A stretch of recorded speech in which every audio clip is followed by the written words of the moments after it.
Bonjour à tous, bonjour, bienvenue. Je souhaiterais savoir, est-ce que quelqu'un peut me répondre? Est-ce que quelqu'un entend? Est-ce que vous entendez? Est-ce qu'il peut me répondre, tu crois? Oui, le chat en bas. Ouais. Je le laisse. Je sais pas. Vraiment, peut-être pas. Tu laisses en bas. Et normalement, ils entendent tout de suite. Bonjour. Oui, ils entendent. Il y a un petit doigt qui s'est levé. J'en conclus que vous entendez. Bon. Est-ce que... Oui, c'est bon. Ouais, bon. Ok. Bon, bonjour à tous. Bienvenue sur ce webinaire qui a pour sujet aujourd'hui la présentation d'AFAS. Donc, nous allons voir comment bien gérer vos droits au niveau du portail de déclaration de données AFAS, qui signifie Aide financière d'action sociale. Vos questions. Donc, ce webinaire est animé par moi-même, Ophélie Guéguin, nouvellement arrivée au service des aides financières collectives de la CAF sur le poste de chargée de réseau départemental en action sociale. Alors, je pense que vous me voyez également, donc je vous fais un petit bonjour sans le masque. Voilà. Ce webinaire est également animé par Tiffany Maurice, référente technique au service des aides financières et collectives de la CAF, qui nous rejoindra dans un second temps. Et le chat est assuré par Madame Carole Bellec, conseillère technique à la communauté, conseillère technique. Sur le territoire. Sur le territoire, voilà. Donc, qui est à ma droite. Voilà. Il y a du monde qui arrive encore. Bienvenue. Bonjour, bonjour. Alors, je continue. Donc, pour garantir le confort de tous, nous vous suggérons de couper votre micro, de bien poser vos questions au fur et à mesure sur le chat.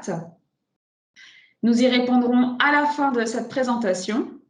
Et enfin, nous vous signalons que ce webinaire est enregistré. Donc, il sera possible de revisionner cette vidéo pour les vos collègues qui n'auraient pas pu se libérer pour venir y assister. Voilà, donc on le mettra sur le caf.fr. Alors, donc on entre dans le vif du sujet. Au programme, donc. Au niveau de nous allons commencer par la présentation générale de AFAS. Ensuite, sur le rôle et les habilitations de l'administrateur. Pour continuer sur le schéma des habilitations. Nous parlerons ensuite des utilisateurs et de l'affectation des rôles. Des déclarations des données. Ça, c'est Tiffany qui va vous présenter tout ça. Et contrôler et approuver les données. Nous parlerons des grandes dates à retenir, le calendrier des déclarations de données. Et dans un 8e point, nous irons plus loin. Je vous laisserai des liens pour que vous puissiez retrouver d'autres présentations pour parler du programme, enfin du portail AFAS. Voilà. Alors, j'espère que tout le monde voit bien le Power. Est-ce que tout le monde entend bien également? Voilà, j'espère. Alors, la présentation d'AFAS, on va d'abord répondre à la question « Pourquoi AFAS ?» Merci la personne qui fait le pouce là. Merci. Alors, oui, merci. OK. Merci. Alors, avec la généralisation de la télétransmission un portail unique a été créé, et c'est le portail AFAS, qui signifie Aide financière action sociale. Son objectif est de regrouper l'ensemble des portails en un seul. Donc, le portail EAJE, ALSH, LAEP et RAM. Dorénavant, la télétransmission sera réalisée quelle que soit la nature d'activité de votre structure sur Mon compte partenaire AFAS. Le compte AFAS est accessible sur Mon compte partenaire sur le site caf.fr, la rubrique AFAS qui signifie Aide financière d'action sociale. Donc, il a été conçu de façon ergonomique et intuitive. Il simplifiera donc vos liens avec la CAF. Le gestionnaire n'aura plus qu'une seule porte d'entrée pour déclarer ses données à la CAF. C'est AFAS. Donc, AFAS vous permet de déclarer vos données en ligne, de consulter les traitements de vos données, d'estimer un droit. AFAS simplifie vos démarches vers la CAF en fluidifiant vos échanges et en permettant le suivi de vos dossiers. Alors, avant de pouvoir accéder au service AFAS, le partenaire doit avoir fait la demande sur mon compte partenaire. Donc, il doit, la première étape, avoir signé une convention d'accès AFAS, qui est un document qui explique, alors, en règle générale, la mission générale d'AFAS, les modalités d'utilisation des données mises à disposition par la CAF, la sécurité des accès, la protection des données, la responsabilité des parties, etc., etc. Je ne vais pas vous lister tout ce qui est écrit dans la convention d'accès. Donc, cette convention a une durée d'1 an et elle est reconductible. La deuxième étape est de signer un contrat de service et ce contrat de service résume le fonctionnement entre la CAF et le partenaire, donc, et entre vous, et entre la CAF et vous. On y trouve donc les démarches préalables à l'utilisation des services, les traitements des incidents, le rôle des services CAF, la procédure d'escalade en cas d'urgence, les horaires d'ouverture des services, etc., etc. Alors, bien souvent, la convention d'accès et le contrat de service sont envoyés en même temps, ce qui fait qu'on pense qu'il n'y a qu'une étape, mais il y a bien 2 documents. Donc, ce qui est important, c'est de bien regarder toutes les pages à signer, parce que ça nous arrive de recevoir convention d'accès et contrat de service, et uniquement le contrat de service qui est signé, ce qui fait qu'on est obligé de renvoyer les documents pour signature, puisque la convention d'accès n'est pas signée. Voilà, ça c'est les 2 étapes, mais bon, elles sont quand même souvent regroupées. Et la 3e étape, pour pouvoir avoir activé mon compte partenaire, il faut avoir renvoyé un bulletin d'adhésion pour chaque service. Alors, chaque service, le service AFAS, le service CDAP ou un autre, nécessite la signature d'un bulletin d'adhésion. Donc, à savoir, toute modification d'une convention fera l'objet d'un avenant. Alors, si le partenaire est déjà connu dans mon compte partenaire, il y aura juste les bulletins d'adhésion pour le service AFAS à renvoyer, hein, avec la case à cocher AFAS en haut à droite, et recompléter correctement le nom des administrateurs. Et les administrateurs AFAS seront les mêmes administrateurs que pour les services CDAP et autres. Voilà. Alors, une autre précision, le numéro de SIRET qu'on demande, c'est le numéro de SIRET du siège social et non celui de la structure. Voilà. Donc, 3 étapes pour activer mon compte partenaire. Convention d'accès, contrat de service et signature d'un bulletin d'adhésion.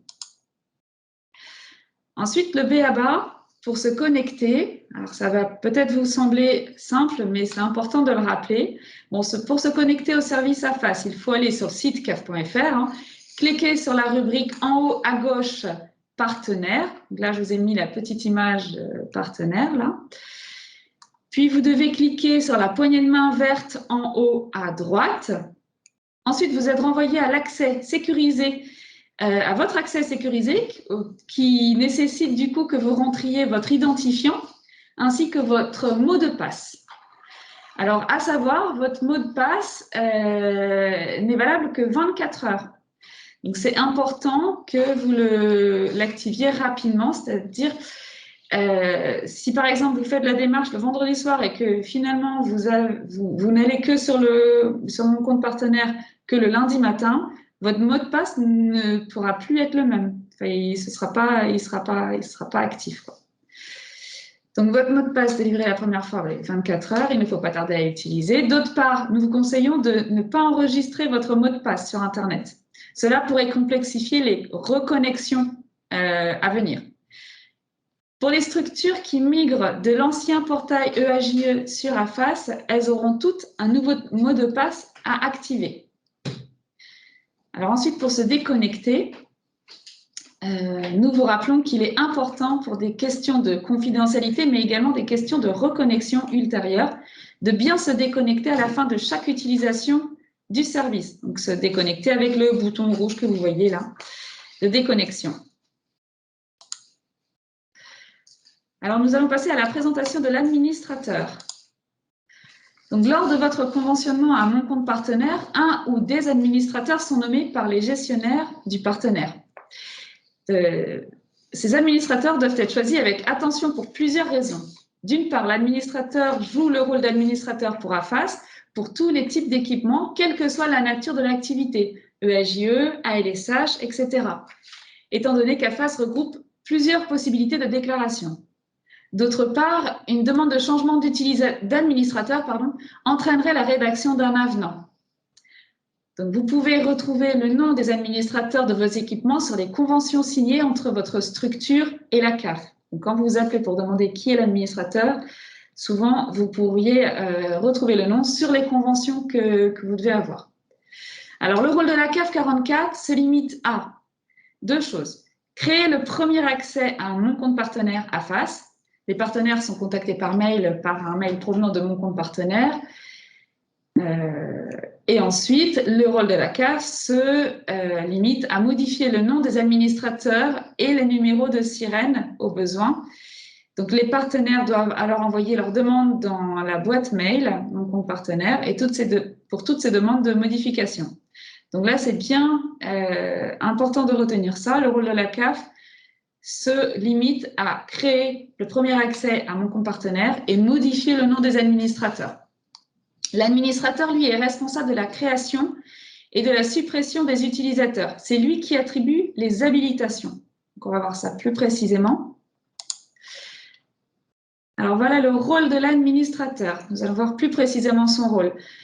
Le rôle de l'administrateur au niveau d'AFAS est primordial. L'administrateur a deux actions principales à mener.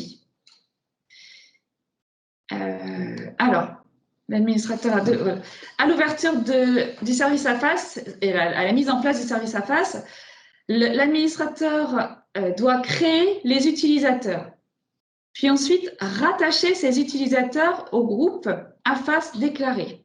Et enfin, il doit affecter les rôles aux utilisateurs. Alors, les rôles sont les mêmes qu'auparavant, c'est le rôle de fournisseur de données d'activité, fournisseur de données financières ou approbateur. Donc ça, son premier rôle, c'est à l'ouverture d'AFAS, l'administrateur a trois choses à faire. Créer l'utilisateur, rattacher et affecter les rôles. Et durant la convention, durant la vie de la convention, l'administrateur a un rôle toujours à jouer. Il doit... Alors, c'est lui qui a possibilité de changer les utilisateurs en fonction des mouvements dans l'organisme. Donc, lorsqu'il y a une modification d'utilisateur à faire, c'est l'administrateur qui doit recommencer la démarche faite à l'ouverture d'AFAS, c'est-à-dire créer l'utilisateur, rattacher l'utilisateur au groupe AFAS et affecter les rôles aux utilisateurs. Donc, il a un rôle important, du coup, cet administrateur. Alors, le schéma des habilitations va reprendre un petit peu le rôle de l'administrateur, vous allez voir. Donc ici, je vous ai illustré avec un schéma synthétique le circuit des habilitations de l'administrateur pour les utilisateurs AFAS. L'administrateur crée l'utilisateur, rattache l'utilisateur au groupe AFAS déclaré et ensuite lui attribue un rôle, fournisseur de données d'activité, fournisseur de données financières ou approbateur. Donc en CAF 44, on est dans une gestion déléguée. C'est pour ça que l'administrateur a un rôle important et primordial pour pouvoir assurer la bonne marche d'AFAS. Voilà.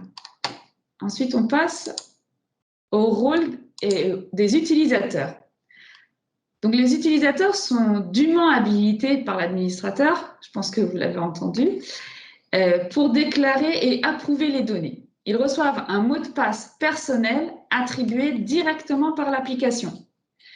En cas de changement de professionnel, trois actions sont à mener toujours par l'administrateur. Supprimer les rôles des utilisateurs en partance, créer un nouvel utilisateur et recréer le profil du nouvel utilisateur avec les nouvelles coordonnées. Alors attention, il faut une seule adresse mail par personne, enfin, un mail professionnel personnel, c'est-à-dire qu'il faut une adresse mail différente pour chaque utilisateur. On ne peut pas avoir une adresse commune pour 2 utilisateurs distincts. Alors, le rôle des utilisateurs, qu'est-ce que fait, enfin, quel est le rôle du fournisseur de données d'activité? C'est la personne qui saisit les données relatives à l'activité de l'équipement. Donc ça ne change pas à l'organisation d'avant. Le fournisseur d'activité de données financières saisit lui-même les données financières de l'équipement et l'approbateur, enfin, valide les éléments saisis par les fournisseurs d'activité et les transmet à la CAF.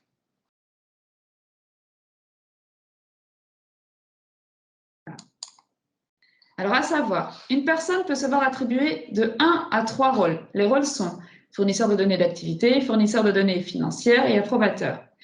C'est bien souvent le cas pour les petites structures où une personne peut se voir attribuer les 3 rôles.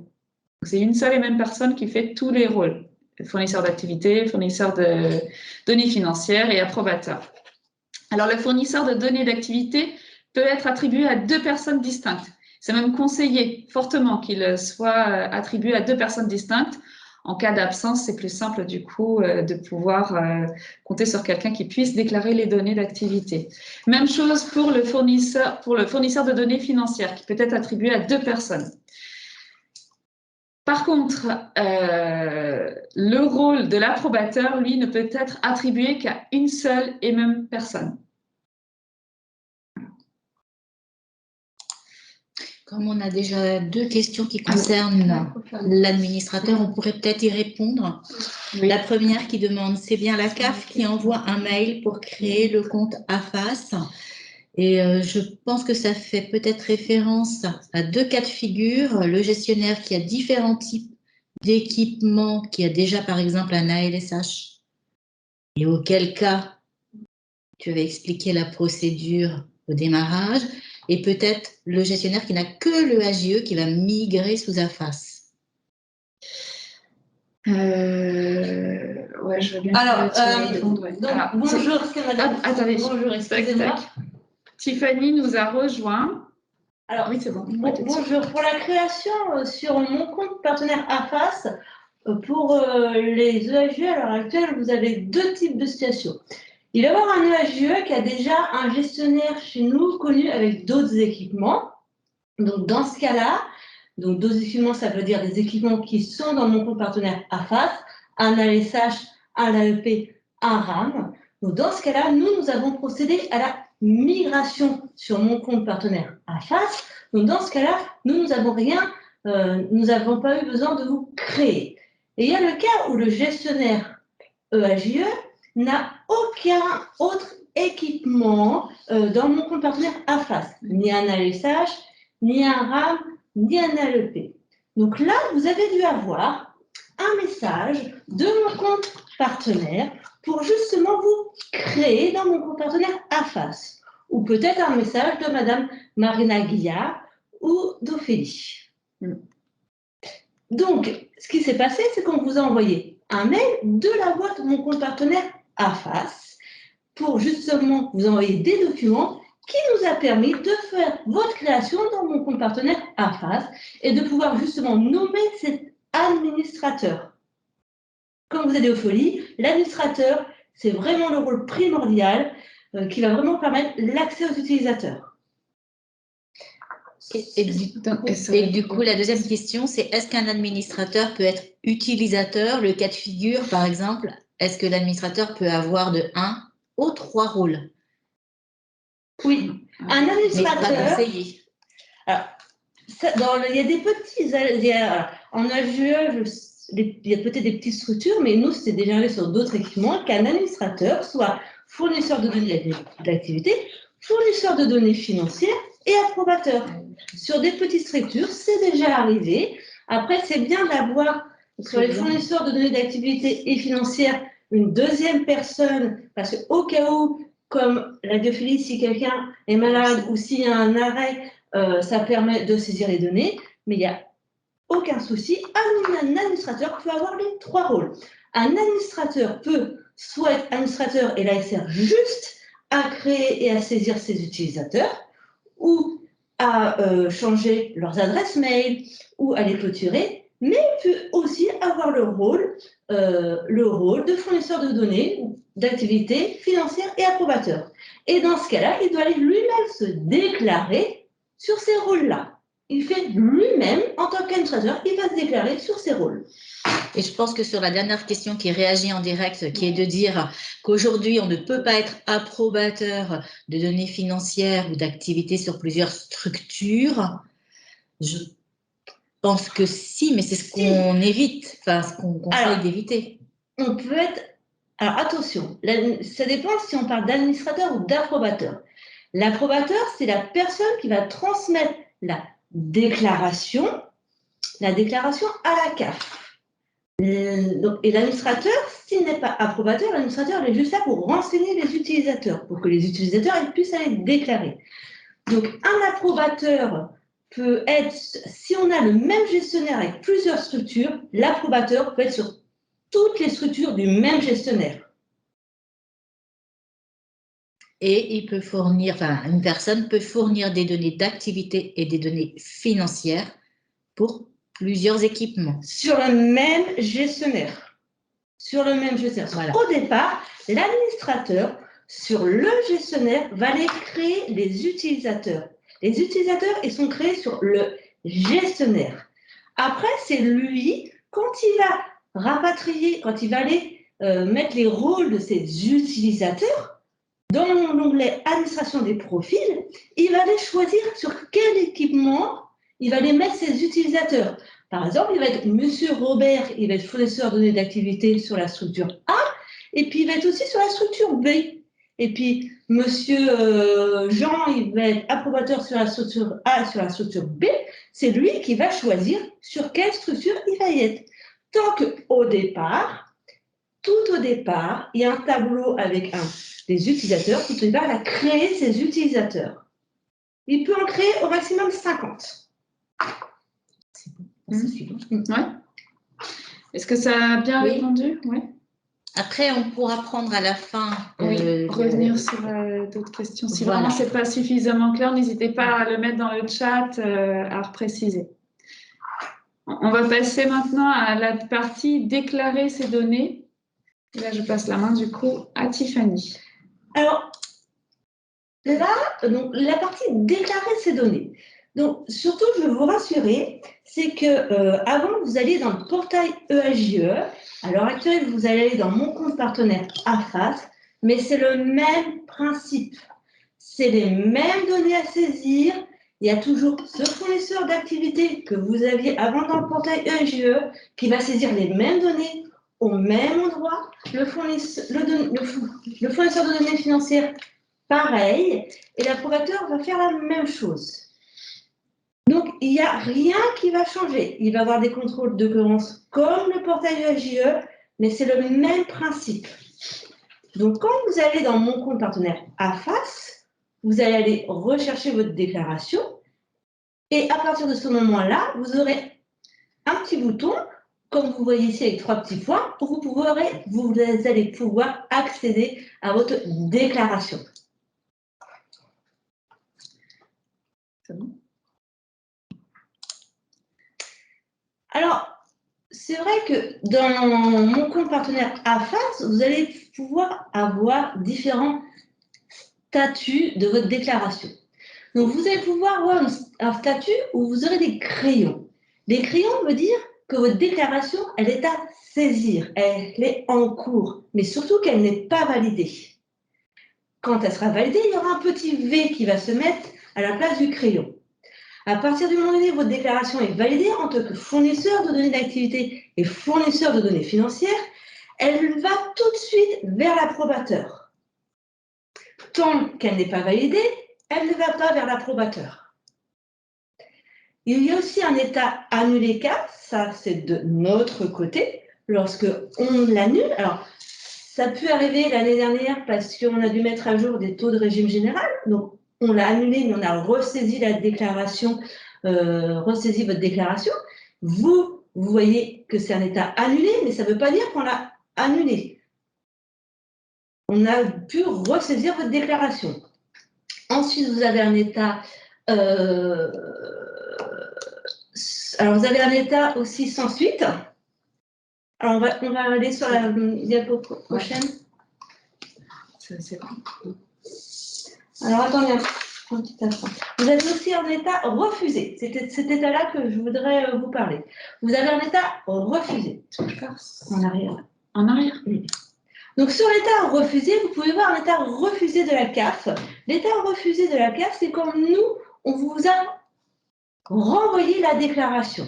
Quand on vous renvoie la déclaration, vous avez un état refusé. Ce qui est très important de comprendre, c'est que sur cet état refusé, en fait, vous n'allez rien pouvoir faire parce qu'en fait, tout de suite après, il y a un état à revoir qui se met. Et vous allez devoir saisir sur l'état à revoir. L'état refusé montre juste ce que nous, on a fait à la CAF, mais vous n'avez aucun moyen d'aller dedans. Ce sera l'état à revoir.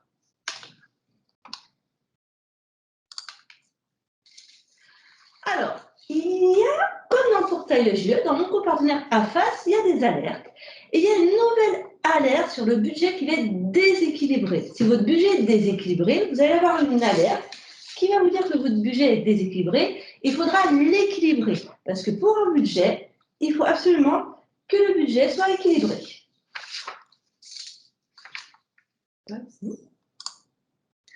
Donc là, on refait le petit lexique des états que vous pouvez voir au niveau de votre déclaration. Donc l'état à saisir, qui va être là où vous allez pouvoir saisir vos données. L'état validé CAF, c'est quand nous, on a validé votre déclaration. Donc à partir du moment où on a validé votre déclaration, ça veut dire que le versement va se faire. L'état annulé CAF, c'est quand nous, on l'a annulé. Donc suite à un problème technique et la plupart du temps, on a ressaisi votre déclaration, nous-mêmes. Et l'état à revoir, c'est ce que je vous disais, c'est quand on a rejeté la déclaration parce qu'il y a un petit problème sur un commentaire, parce qu'il y a une petite incohérence. Et bien dans ce cas-là, il ne faut surtout pas aller sur l'état à revoir, l'état refusé, il faut aller sur l'état à revoir pour saisir votre déclaration.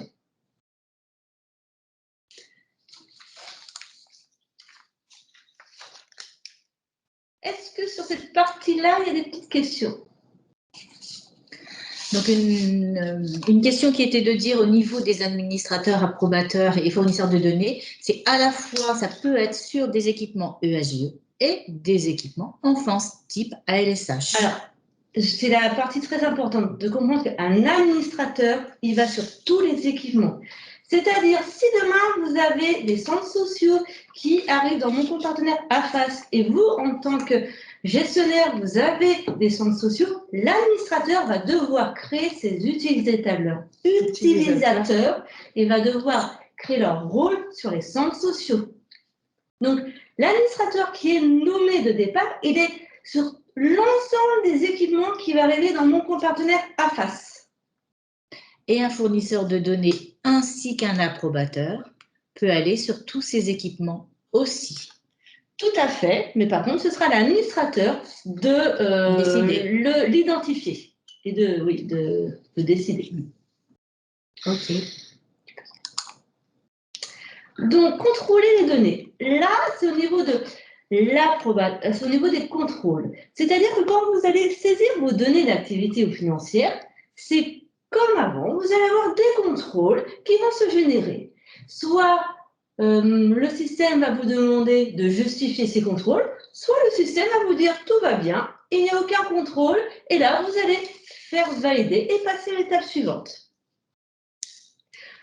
Sur les commentaires que vous devez saisir, c'est vrai qu'il n'y a pas de contrôle de la part du système. C'est pour ça que nous, techniciens, nous analysons ces commentaires et nous vous renvoyons des fois la déclaration quand le commentaire nous est pas assez précis.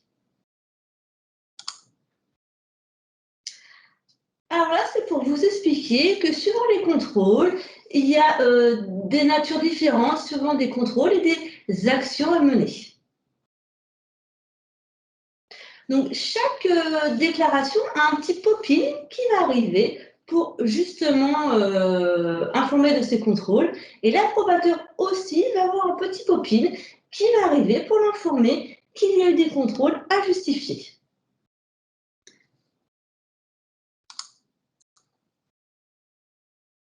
Alors là, c'est la partie approbateur. Là, c'est pour vous montrer. Donc là, le fournisseur de données d'activité, sa déclaration n'est plus en crayon, est passée en petit v. Le fournisseur de données financières aussi. Et donc là, l'approbateur va devoir valider la déclaration. Quand l'approbateur va avec ses codes, il va voir défiler les données d'activité, il va faire continuer, il va voir les données financières, il aura aussi un petit bouton à droite, ce sera continuer.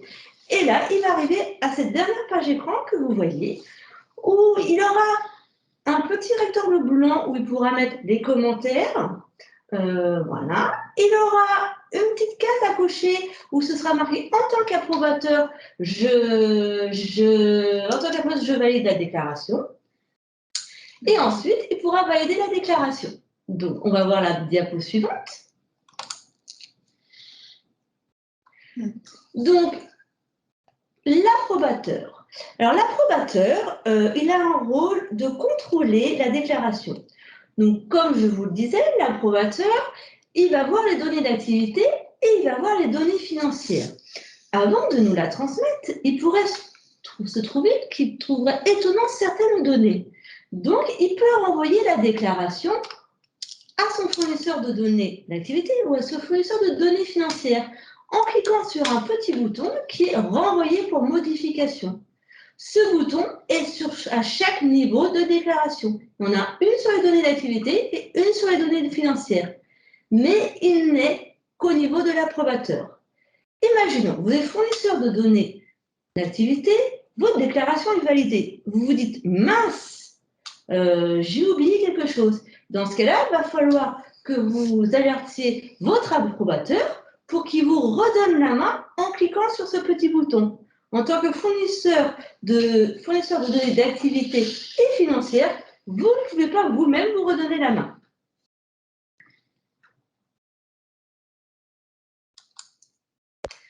Donc là, c'est la dernière diapo, celle où l'approbateur, quand il veut transmettre la déclaration à la CAF, il a ce que je vous disais, cette petite case à cocher, vous voyez cocher, où il approuve en tant qu'approbateur qu'il est d'accord avec la déclaration. Il aura un petit bouton transmettre, un petit bouton vert ici, transmettre la déclaration. Quand il transmet la déclaration, il y a un petit PDF qui va se générer. Et ce PDF va être une syntaxe de toutes les données qui étaient saisies.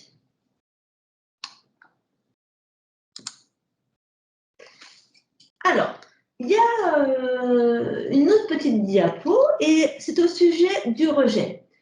J'appuie vraiment ce point parce que des fois, on a eu des questions à ce sujet.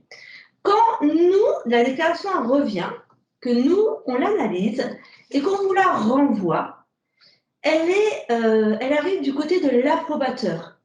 L'utilisateur de données d'activité et l'utilisateur de données financières, lui ne pourra jamais saisir ou modifier dans la déclaration les données ou le commentaire tant que l'approbateur n'a pas redonné la main aux utilisateurs. Donc l'approbateur, il va aller avec ses codes, aller voir la déclaration. Sur les 3 petits points, il y aura revoir et transmettre. Il va cliquer sur revoir et transmettre. Et là, va s'ouvrir la déclaration de données d'activité. Si c'est celle-là qui veut retourner, il clique sur le petit bouton renvoyer pour modification. Si ce n'est pas cette donnée-là qui veut retourner, il ne clique pas, il va faire continuer. Et là, il va arriver sur les données financières. Il y aura toujours le petit bouton renvoyer pour modification. Souvent, il est au milieu de la page. Donc là, il clique sur le petit bouton et la déclaration va revenir au fournisseur de données financières. Et là, qu'est-ce qui se passe? À partir du moment où elle revient aux utilisateurs, l'utilisateur va donc saisir peut-être une donnée ou modifier un commentaire et on va recommencer le circuit de validation. Donc, il va valider la déclaration va passer, alors je dis ça en petit v parce que c'est vraiment marquant, on voit un petit v, et ensuite l'approbateur va avoir la déclaration Et pareil, l'approbateur devra recontrôler, puis après devra transmettre la déclaration à la CAF en cochant sur la petite case « J'approuve en tant qu'approbateur des données saisies ». Alors, il y a une question. Alors, je vais prendre la question sur le budget prévisionnel parce qu'effectivement, on l'a assez fréquemment. Le budget prévisionnel, il doit bien être équilibré sous AFAS. Il est honnête et sincère. Ça veut dire que vous connaissez vos dépenses et effectivement, on a des cas de figure, notamment diplômes, qui nécessitent d'avoir une masse salariale qui augmente. Parfois, c'est des recettes que vous savez devoir baisser. Par contre, vous mettez dans votre budget prévisionnel les charges que vous connaissez, honnête et sincère, parce que vous ne savez pas ce qui va réellement se passer l'année prochaine. Vous avez ces charges-là, donc vous savez que pour l'équilibrer, vous devez avoir le même montant de recettes. Et c'est à ce moment-là que vous indiquez ce que vous connaissez. Si vous avez des certitudes sur des recettes de la Comcom ou de la collectivité, c'est le montant que vous indiquez. Vous pouvez avoir une ligne, me semble-t-il, de subventions exceptionnelles ou de recettes exceptionnelles.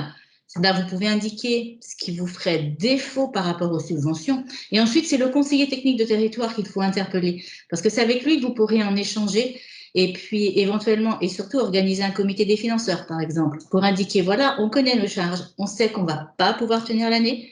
Et là, vous en échangez avec les différents financeurs.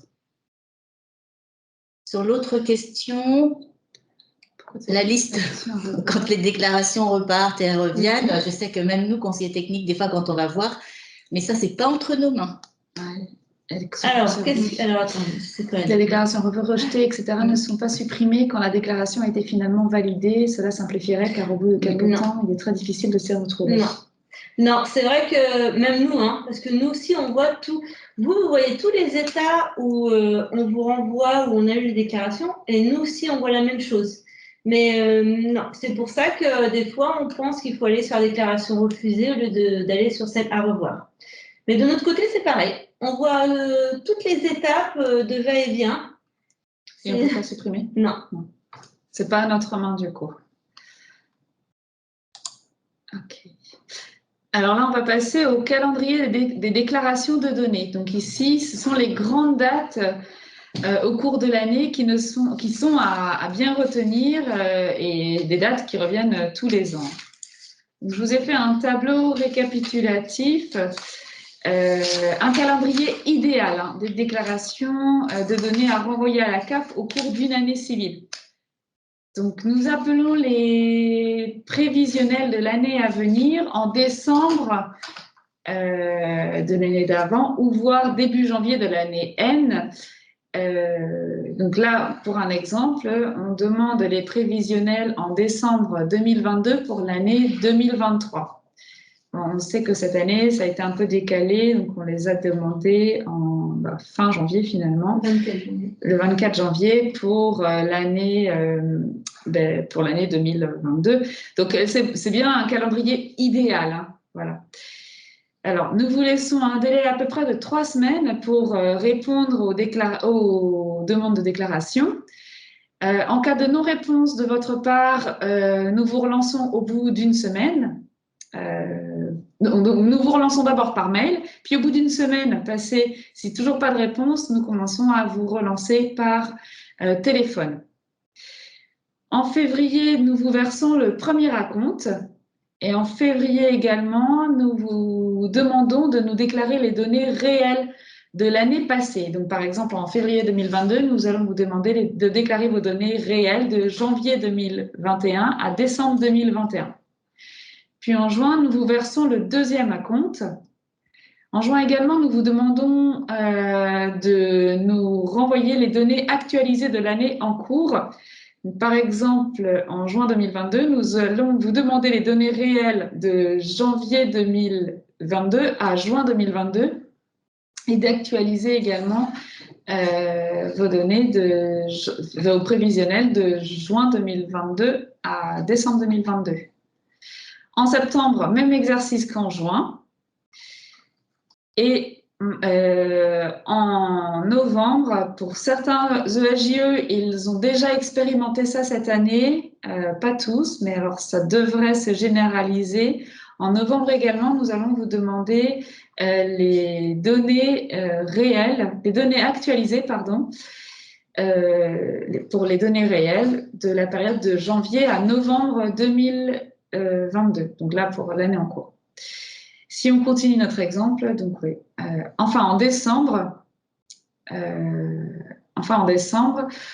voire début janvier, nous vous demanderons de nouveau de nous fournir les données prévisionnelles pour l'année à venir. Donc là, on peut revenir à l'exemple du début. On vous demanderait en décembre 2022 les prévisionnels pour l'année 2023. Voilà. Alors, si vous déclarez vos données dans le temps qu'on vous laisse, c'est-à-dire les 3 semaines, cela nous permettra de bien gérer vos paiements. Par contre, on sait bien que si pour de multiples raisons, toutes valables, vous n'arrivez pas à déclarer dans les temps impartis, eh bien, nos services sont contraints de décaler les échéances fixées et s'en suivra de l'insatisfaction de votre part, mais également, bon, voilà, un peu plus compliqué. Donc, c'est mieux de répondre assez rapidement si c'est possible. Alors, pour aller plus loin, le CAF.fr dispose de ressources documentaires à propos de l'utilisation d'AFAS. Donc ici, je vous ai mis des liens sur le guide et les plaquettes d'informations disponibles sur le CAF.fr. Et sur la page d'après, vous avez des vidéos qui sont également disponibles pour vous expliquer les différentes étapes de prise en main d'AFAS en musique et avec des tutos, quoi. Donc, c'est intéressant. Vous copiez le lien et vous le mettez sur la barre de recherche et vous tombez directement sur les vidéos qui sont disponibles sur le CAF.fr. Alors, pour plus de renseignements ou toute difficulté, n'hésitez pas à contacter vos conseillers techniques de territoire qui sont à votre disposition. Donc, leurs coordonnées, si vous ne les connaissez pas, sont sur le CAF.fr également, dans la rubrique partenaires locaux. Alors, on a répondu aux questions au fur et à mesure sur le chat finalement, mais on arrive à la fin de cette présentation, donc n'hésitez pas à ouvrir vos micros si vous souhaitez ou lever la main si vous avez une question ou poser vos questions dans le chat. Enfin, voilà, on est à votre écoute et disponible pour répondre à vos interrogations. Vous avez la parole.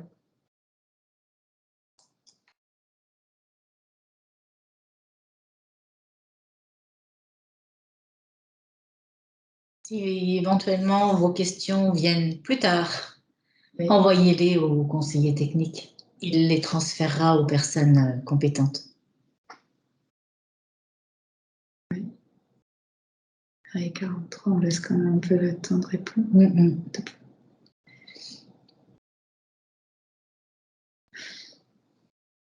Est-ce que c'est déjà mis en place de quoi? AFAS?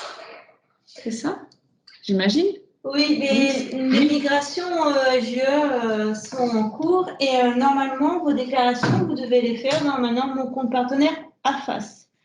Alors, normalement, vous devez voir vos déclarations quand vous allez avec vos identifiants dans mon compte partenaire AFAS. Oui, et puis j'ai contacté pas mal de AJE là, qui n'avaient pas justement migré. Et normalement, tous sont migrés, là, à part quelques-uns, mais normalement, oui. Alors, est-ce que le versement des bonus territoires est aussi lié à ces déclarations sur AFAS? Alors là, alors, les bonus territoires vont être versés au même... Alors, quand vous faites votre déclaration des bonus territoires, quand vous faites vos déclarations sur la prestation de service EAJE, vous avez des informations à mettre sur les bonus territoires. Vous avez un nombre de places soutenues par la collectivité à indiquer pour pouvoir percevoir les bonus territoires. Attention, pour percevoir les bonus territoires qui sont en même temps que la prestation de service, il faut que quand même la convention soit signée. Par contre, pour votre question, je ne sais pas si vous bénéficiez des bonus territoires depuis 2021 ou si vous allez en bénéficier en 2022.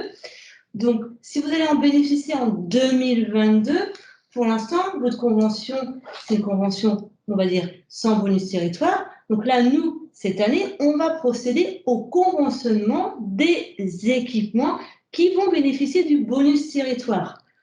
Peut-être que dans ce cas-là, c'est possible qu'il y ait un petit décalage. Mais quand la convention qui est donc prestation de service et bonus territoire, parce que maintenant les bonus territoires sont versés avec la prestation de service, et bien les deux sont versés en même temps.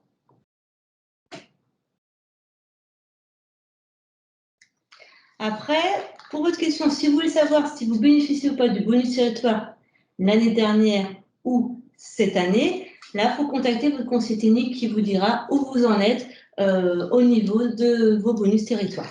Juste vous dire une chose, c'est que si vous êtes encore couvert par un contrat enfance-jeunesse à bilan que vous faites avec la collectivité, vous n'êtes pas concerné par le bonus territoire. Le bonus territoire, c'est le financement qui remplace le contrat enfance-jeunesse. Donc, vous inquiétez pas, de toute manière, vous êtes contacté et informé.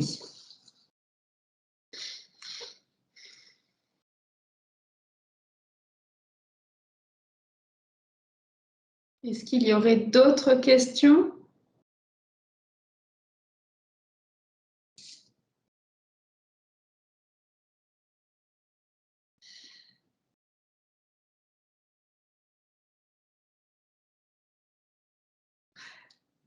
Il y a pas, en tout cas, on n'a pas d'autres questions. Ouais. Et puis, si jamais vous en aviez d'autres, là, puisqu'on va arrêter, vous n'hésitez pas là, à prendre contact avec le conseiller technique. Il relaiera votre question. Voilà. Donc, on va arrêter le webinaire. Pas d'autres questions. Donc, du coup, si d'autres questions, vous contactez le conseiller technique et puis il réorientera si besoin. Voilà. Bon. Merci. Alors, merci pour votre attention. Et puis, vous pouvez retrouver ce webinaire donc, sur le site internet. Voilà. Et puis, vous aurez également un questionnaire de satisfaction à suivre. Voilà. Je vous remercie beaucoup pour votre attention et puis je vous souhaite une bonne après-midi. Merci. Merci. Vous aussi. Au revoir. Au revoir. Je quitte. T'as arrêté là.